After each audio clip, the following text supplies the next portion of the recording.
Yo, what's going on? I'm Ross. Let's talk about this. So, what you're looking at on the screen, is an ADSB receiver. This is what is called a feeder. Well, this is not the feeder, this is the website. But I built a feeder, and what it does is it receives, it's basically like a receiver or a radio, um, or a scanner, if you will, but it's not really scanning. It's listening to one frequency, and on that frequency, it receives this data noise, telemetry, if you will. And every plane flying in the sky has to put off or beacon a transmission every so many seconds or nanoseconds.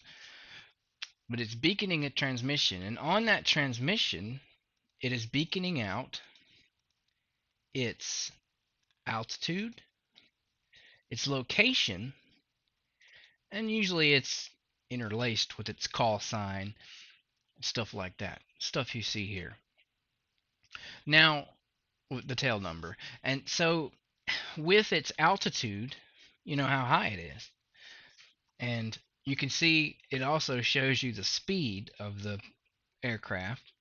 And that's because it has GPS location. So it's transmitting GPS location and the altitude and the tail number and that kind of thing. It transmits data. And so it's not so much radar. It's similar to radar in a way, in the way that you can look at it, but radar works differently. Radar is a wave, a sound wave, or a radio wave that is transmitted from a central location, and it bounces off of objects and then comes back to that location and says, okay, that object is this far away. That's what uh, traffic control towers have, a radar, or well, you know what a radar is. I'm not going to explain that. This is ADSB, and I don't know what that stands for. I guess we could look that up some other time, but um, it's what the airplanes are transmitting and beaconing, GPS, altitude, and tail numbers, and all that kind of stuff, and more than that, data. You can click on each one of these, and this website will show you uh, lots of stuff about that airplane because it knows the tail number, and in the database of airplanes, the tail number will correlate to lots of information. It also has the RSSI. Here's the signal here. The signal shows you the source, which is ADSB. The RSSI is the signal strength, similar to cell phone stuff. Message rate 00, so it's faster than 0.1 seconds. It's beaconing. And 2,873 messages. It's in last position. Um, what you see on the screen for this plane here, its last position was 7 seconds, 8 seconds ago, and it's going to continue to climb because it has gone outside of my range. So its last known position is 17 seconds ago. Let's go back and click on this one here, and you can see that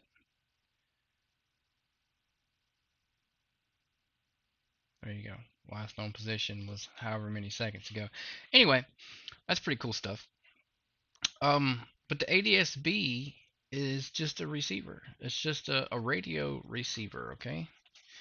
Now, I want to show you something that happened today. 6 jets flew over my house. And I thought, wow, I wish I could go back and look and see their call signs or how fast they were going or something like that, right? Well, you can. Um, and I'll show you that. It's pretty cool. And I show you my feeder so that I can show you all of the feeders. FlightAware and a lot of other websites get their data from different places, but adsbexchange if you've ever looked at, like, downloaded a flight map and you looked up at the sky and you say, wow, there's an airplane up there, and you open up your app, if you do that kind of thing, some people think it's weird, but open up your app and you look at your app and you go, there's no airplane on the app where I see that airplane in the sky. Or the other way around, you're looking at the app and you see an airplane, you go outside and you look up in the sky and the airplane's not there. Well, that data's inaccurate and there's a lot of delay on it. ADSB Exchange is not delayed, it's fairly accurate, and here's why. ADSB gets their data from all of these voluntary, I want to build a project people. Okay, each one of these circles represents what's called a feeder, and that's where somebody has built a little receiver and hooked it up to the internet and made the little website. This site here, well, wait a minute, this site, where's it at? This one here. You can actually go and see my feeder, only my feeder, at rfbuzz.net. It's rfbuzz.net. And it'll take you to my local feeder. You can see all of them by going to globe.adsbexchange.com. And this site has some pretty cool features. It usually shows your location. If you're on Wi-Fi or you give it permission, it'll show you your location. The U over here will show you only military. And that is the military planes that are in the sky currently as we speak. They're busy. Busy, busy, busy. There's some stuff going on here, some stuff going on down here at the, where they do the chop chop chop chop training. A lot of cool stuff going on. Anyway, what was I getting at? Oh yeah, I remember. So this is ADSB. So when you go to ADSB, it's pretty accurate. Trust me, there is an app for that. I think it's an Android app. There might be an iPhone app. I'm not sure. But this is very accurate because it gets its information from thousands of these. These are all the feeders. The way this works is each one of these feeders, like mine here, and this one, and that one, and that one, you see how they're connected? Well, when one of these planes, say my feeder receives a transmission from this plane every couple of nanoseconds, and it says this plane's at 29,975 feet, and here's the GPS. Okay, well, if you have GPS and time, then you know the speed. If you know it was here at this second and here at this second, you know how fast it is because you can do that math. So, with all that information, my ADSB feeder will send this information to a huge database at adsbexchange.com, and it will try to line up the data that it gets sent from, line up my data with all these other data. So where you see a line going from here over to here, that's because this node and this node saw the same thing, saw the same plane.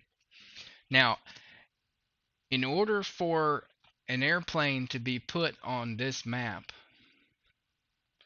on the ADSB Exchange map, in order for an airplane to be plotted on this map,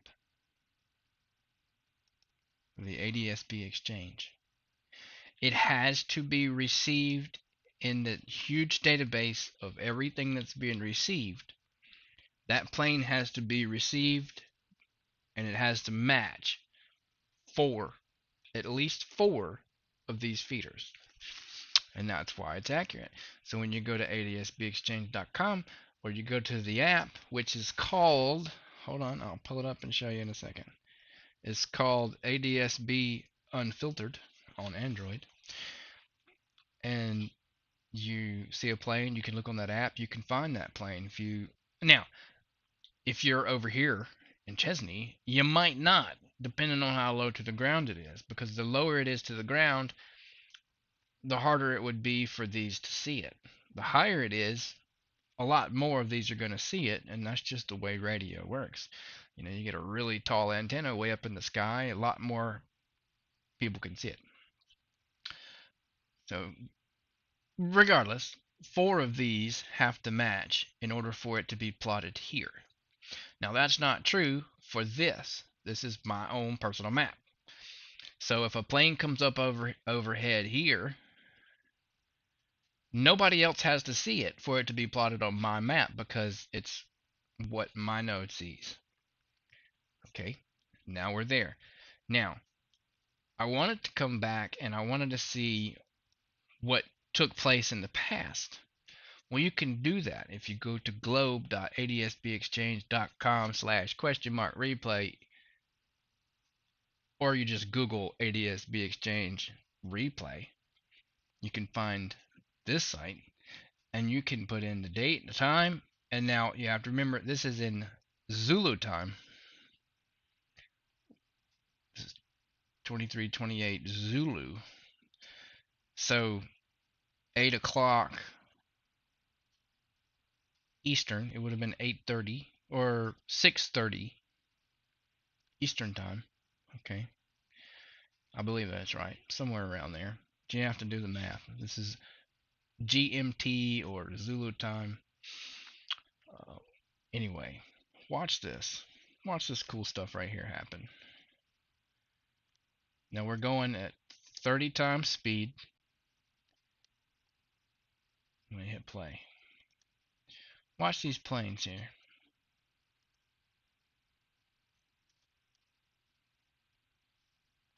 I'm going to hit play. These 2 jets pop up right here, and they're booking it, bro. 510 miles an hour. Booking it. If you look over here, you see there's no call sign. I don't know. Look, there's 2 more. Again, another 500 mile an hour, 2 jets. They're in pairs. And there were 6 different jets that came overhead. These are airliners. So it was 6 of them. 2, and then 2, and then about 15 minutes later, another 2. And as you can see, 460 miles an hour. I mean, they were getting it. They were getting it. They rumbled for quite a while. I thought that was cool. I was like, wow. So if there ever is a helicopter or a jet or something that goes overhead, you can see that if you do the replay, understanding that it's in GMT time as you're searching. If it happened at 8 o'clock and you're 5 hours behind GMT time, then you need to make sure that you put in the right time. Look at the traffic in Charlotte. Jeez. Alright, so yeah, thought that was awesome.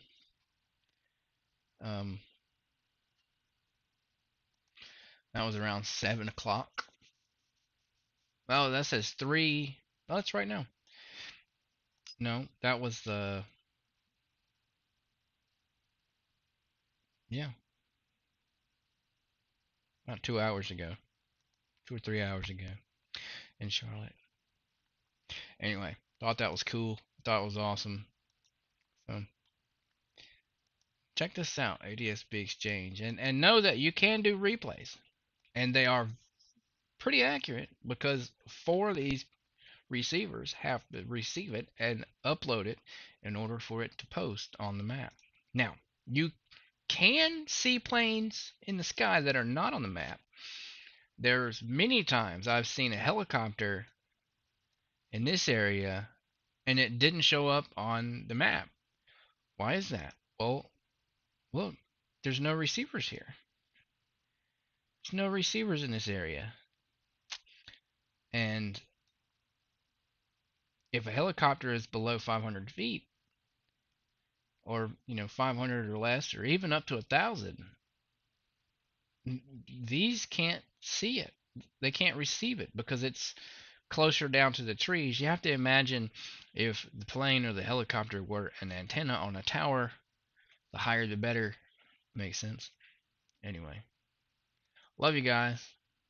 Go find something to do.